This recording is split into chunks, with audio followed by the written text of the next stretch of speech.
Assalamualaikum warahmatullahi wabarakatuh.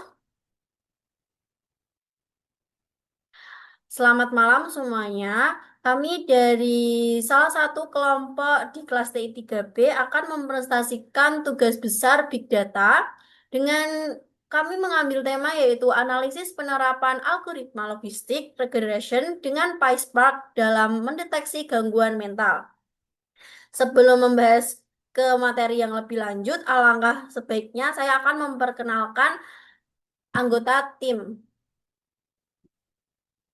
Yang pertama saya sendiri yaitu Naila Karomatul Ulia dengan NIM 433222120 dan anggota kami yang lain Dinda Mutiara dengan NIM 433222107 dan satu anggota yang lainnya yaitu Resma Yunita dengan NIM 433222123.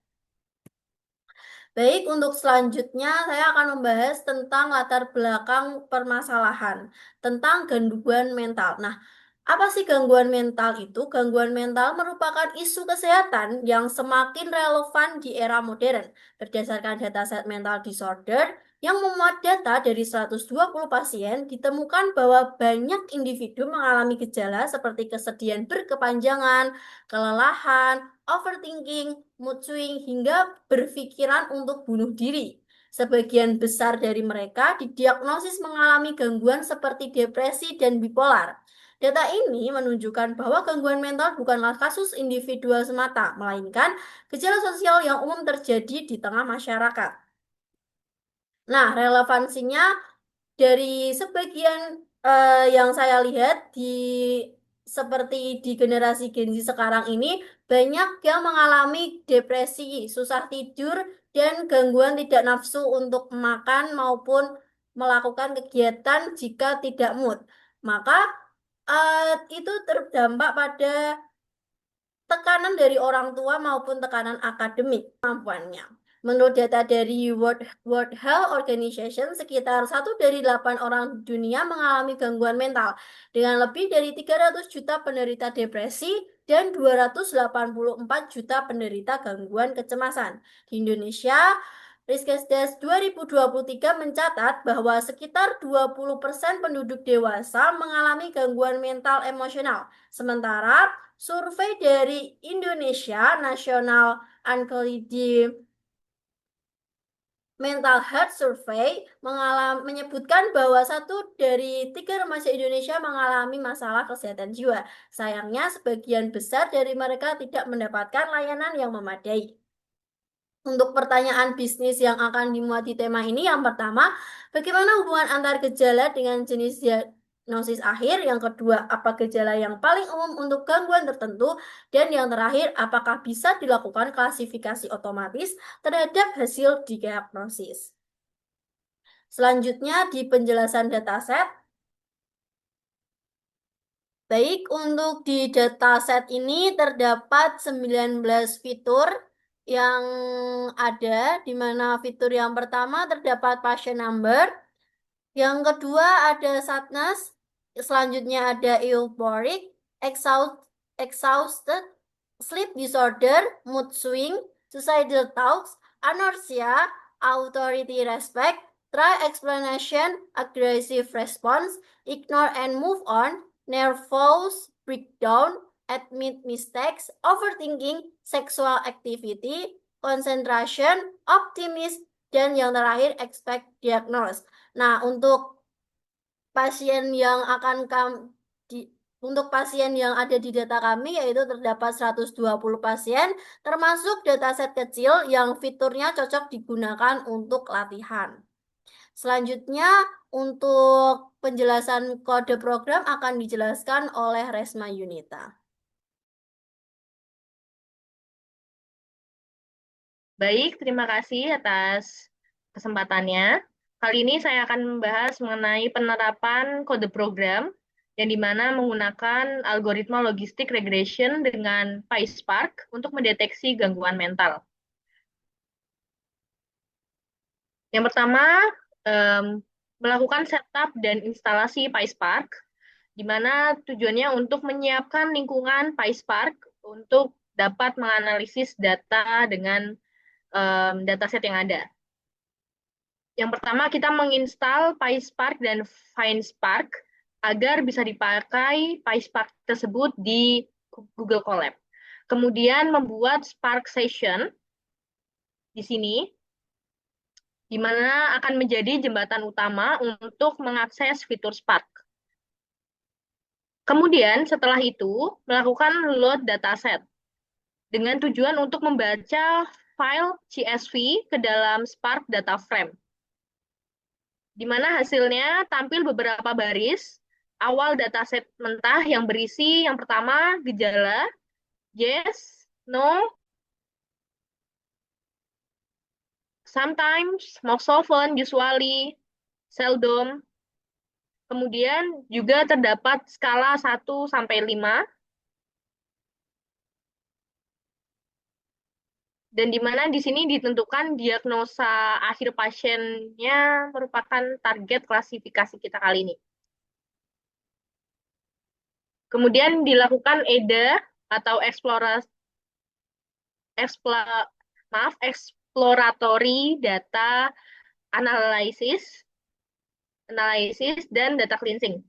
Yang pertama, kita akan melihat struktur data dengan memakai print schema, di mana di sini dapat terlihat bahwasannya semua kolom masih bertipe string. Kemudian kita akan melihat ringkasan deskriptifnya,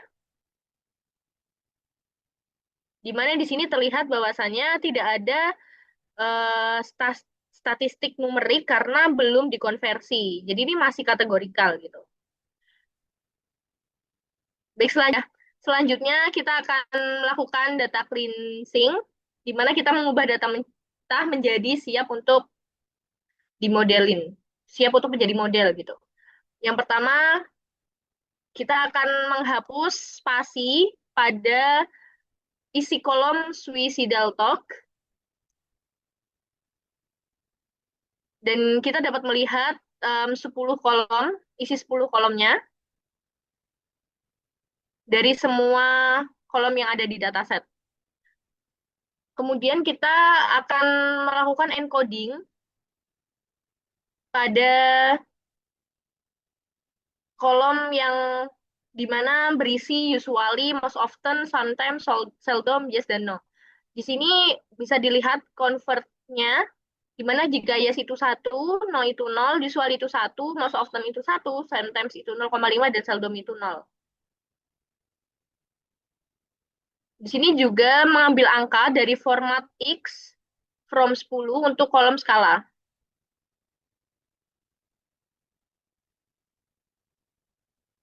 Di sini juga kita menampilkan kolom authority respect dan ignore dan and. Baik, sekarang kita masuk ke analisis dan visualisasi data.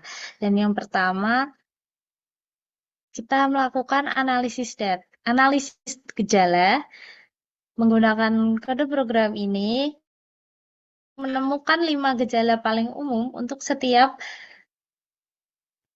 jenis dari diagnosis yang ada di dalam dataset.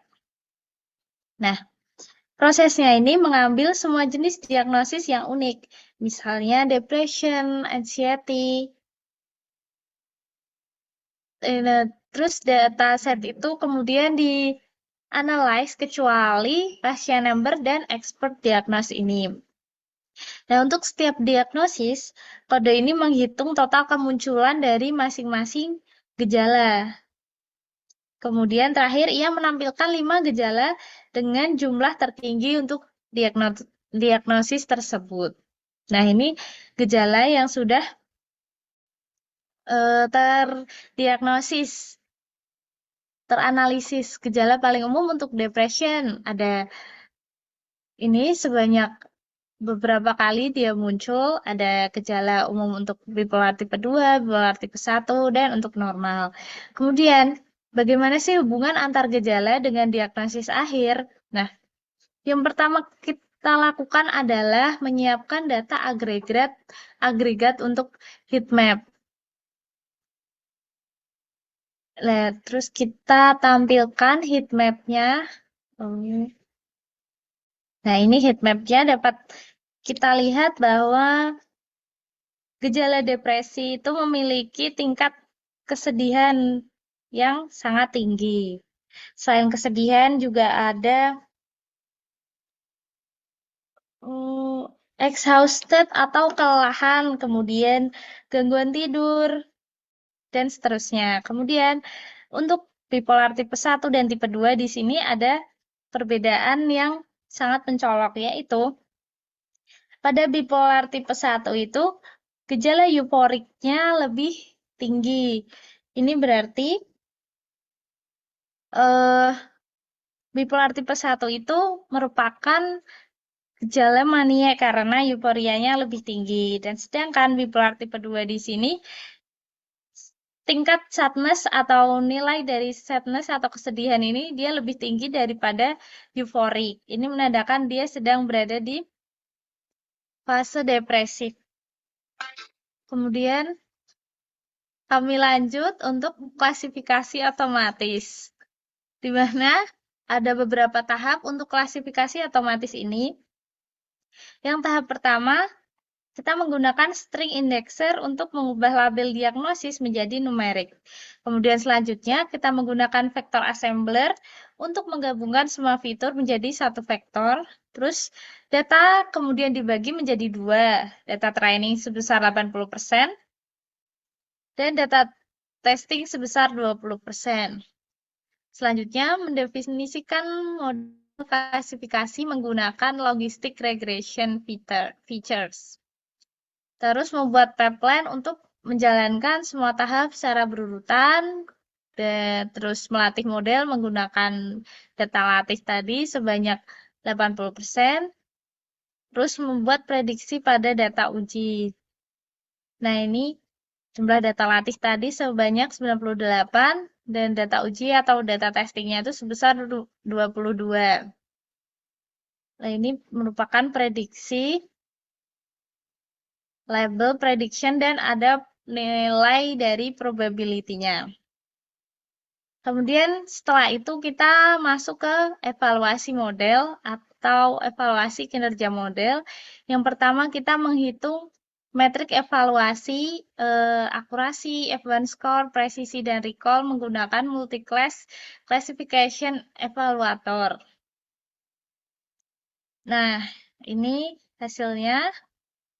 Akurasi modelnya sebesar 95,45% dengan F1 skornya 0,9553. Jadi ini termasuk akurasi model yang besar. Kemudian ditampilkan confusion matrix.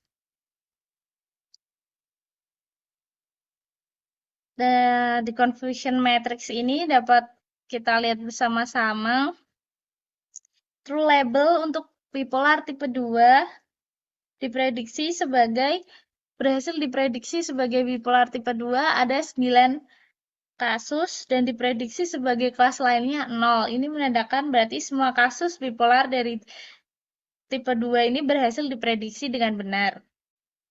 Kemudian untuk true label depression, diprediksi sebagai depression itu ada 2 kasus dan diprediksi sebagai kelas lain itu 0, menandakan semua kelas depression ini diprediksi dengan benar.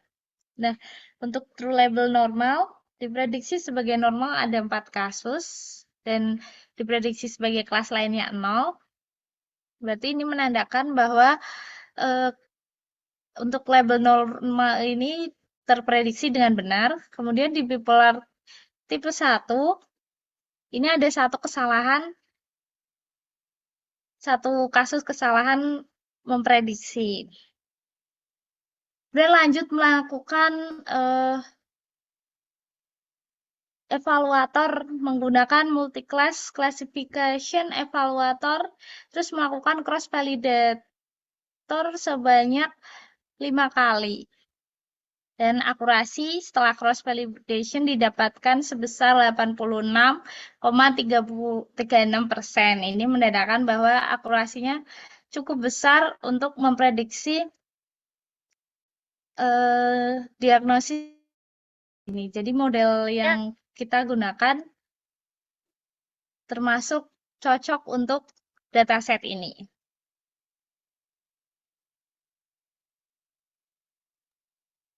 Baik, sekian presentasi dari kelompok kami. Semoga apa yang kami sampaikan bermanfaat. Wassalamualaikum warahmatullahi wabarakatuh.